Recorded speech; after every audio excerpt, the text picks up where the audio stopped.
2025年投資移民紐西蘭最新政策出爐，點解門檻大劈價？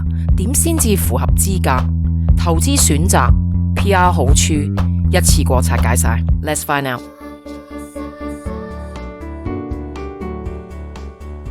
大家好，娜姐喺度。大家好，我係 Alison。你哋都知啦，好多退休人士咧都俾紐西蘭嘅壯觀嘅自然觀景咧吸引住噶。咁你聯想下咧，你退休嘅時候啦，望住一笪好靚綠色嘅草地，揸住杯茶喺度嘆，過你嘅退休生活真係好正噶啦。今日咧，我哋一定要分享最新消息，就係對於咧一直有留意紐西蘭咧，想去移民嘅朋友仔咧，就要留意啦。咁點解咧？由於呢一個2025年咧4月1日開始咧，紐西蘭咧就對呢一個嘅 Active Investor 嘅 Plus 嘅簽證咧作出一個好大嘅改變。咁原本佢哋個 plan 咧就係2022年推出個版本咧，最低嘅投資金額咧係要1500萬紐紙嘅喎，嗱姐。哇，係即係1500萬紐紙，咁就都好多下，即係6000幾萬港紙咁樣啦，對翻就睇咗啦吓。咁咧呢個都係一個天文數字嚟嘅喎，6000幾萬吓。咁就所謂嘅好消息又係啲乜嘢咧？而家開始劈價7折，只需要500萬紐紙，咁都有得減價。係啊，哇，好犀利噶！其實都減咗，哇，好多喎，7折，2000幾萬港紙咧就得噶咯。咁啊，由2025年4月1日開始生效。咁都減咗好多下，咁但係減完之後咧，其實都係一個幾大嘅數目嚟嘅，2000幾萬吓。對於我哋呢啲咁嘅窮 L 嚟講咧，就都仍然係一個好多錢嘅數字嚟啦，係咪先？係。咁如果要投資，咁佢咧而家有冇啲咩資格要改咗咁樣樣咧？或者係有冇啲咩特別嘅地方要注意咁樣樣咧？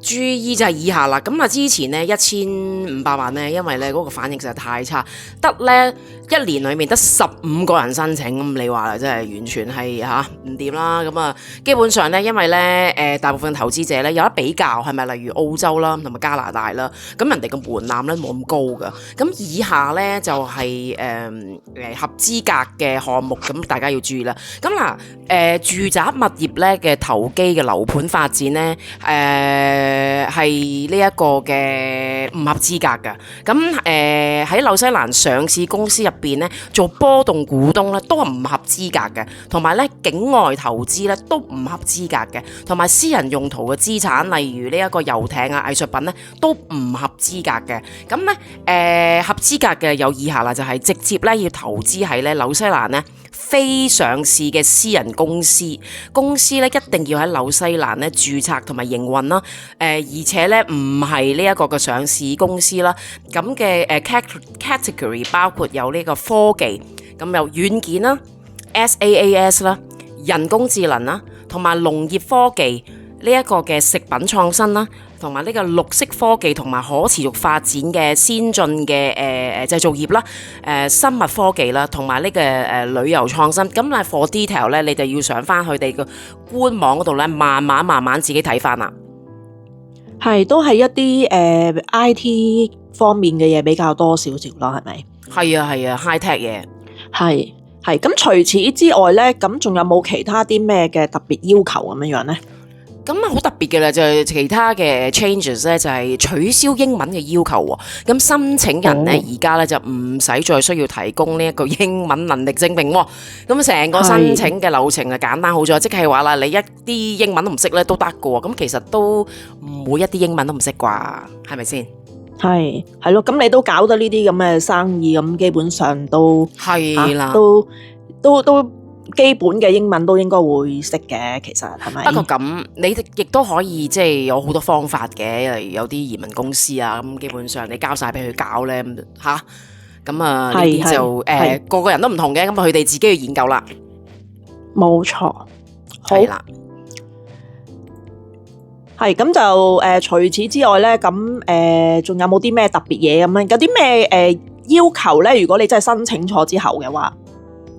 要求啊，咁其實咧好少嘅啫，即係好 easy 啊。咁如果你真係申請呢個 Active Investor Plus 呢個 visa 咧，即係 under 呢一個 growth category 嘅以下嘅人咧就要注意啦。咁其實咧好簡單啫喎，你只需要咧3年裡面嘅投資期內咧，只需要咧逗留喺紐西蘭嘅21日或者係7日。每年即係好簡單啦，咁有咩好處呢？可以包埋你嘅家庭啊，例如你嘅配偶啦，同埋未成年嘅子女咧，都可以一齊申請嘅喎。咁同埋呢個投資期間嘅3年呢，如果符合你嘅要求之後，你就可以申請呢一個嘅 PR 啦，永居啊，咁樣係啦，係。咁呢個紐西蘭嘅護照嚟講呢，對於某啲人嚟講呢，都係一個唔錯嘅選擇嚟嘅。咁紐西蘭風景又好啦，係咪先？咁啊四面環海咁樣。咁喺紐西蘭呢攞到PR 呢有咩好處呢？咁我哋講下以下有啲咩好處啦。咁啊 PR 嘅身份咧，可以喺紐西蘭咧任何地方居住啦，同埋讀書啦，同埋冇乜限制。咁其實即係走遍成個南島北島任何一個省咁嘅意思咯。係，咁就醫療嗰啲就一定會有啦，係咪先？咁就 PR 可以用紐西蘭世界級嘅公共醫療系統啊，係咪啊？可唔可以咁講啊？係。都幾好㗎，係我本人嚟講覺得係非常之好嘅。咁啊，跟住仲有呢一個嘅教育福利啦。咁小朋友咧就可以免費讀呢個公立學校啦。咁讀大學咧都係收翻本地學生嘅費用啦。咁啊唔使俾呢個 international 嘅 school fees 啦，係咪？係咁啊，入咗籍之後啦，攞到 PR 啦，咁你只要符合佢嘅居住條件啦，住滿咗5年，咁就可以申請做紐西蘭嘅公民㗎啦噃。係啊，咁啊，跟住咧你就可以帶埋你嘅家人啦，你嘅配偶同埋未成年子女啦，一齊去申請呢個 PR。頭先都講過啦，係咪？係咁啊，出入境亦都係冇乜限制嘅。咁符合條件之後咧，咁就翻嚟呢個紐西蘭咧，係唔需要再申請另外嘅簽證啦。冇錯，咁跟住嘅國家其實穩定啦、安全啦，同埋和平比較上啦嚇。咁啊紐西蘭咧一向咧都係全球呢一個嘅生活質素同埋治安咧都係都 OK 啦，係啦，都唔係話你冇覺得有生命危險咁樣咯嚇。係咁啊，商機多唔多咧嚇？咁如果你覺得係自由開生意啊，或者係投資做老闆咁樣咧，都可能你如果唔介意嘅，咁都可以試下個噃。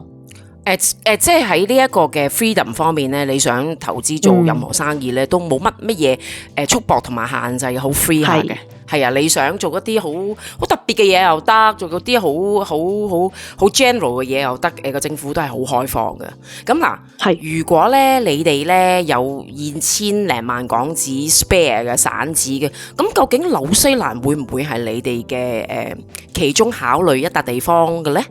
咁我真係好想知啦。係咁啊！你會揀紐西蘭啦，定係話你會揀第啲地方，定係你乜嘢都唔想揀呢？咁啊，留言話俾我哋知你點睇啦。咁如果仲未訂閱嘅觀眾咧，就快啲撳下面訂閱個掣啦。咁覺得有用嘅話，就記得 CLS 你嘅朋友。咁我哋下條片再見，拜拜，拜拜。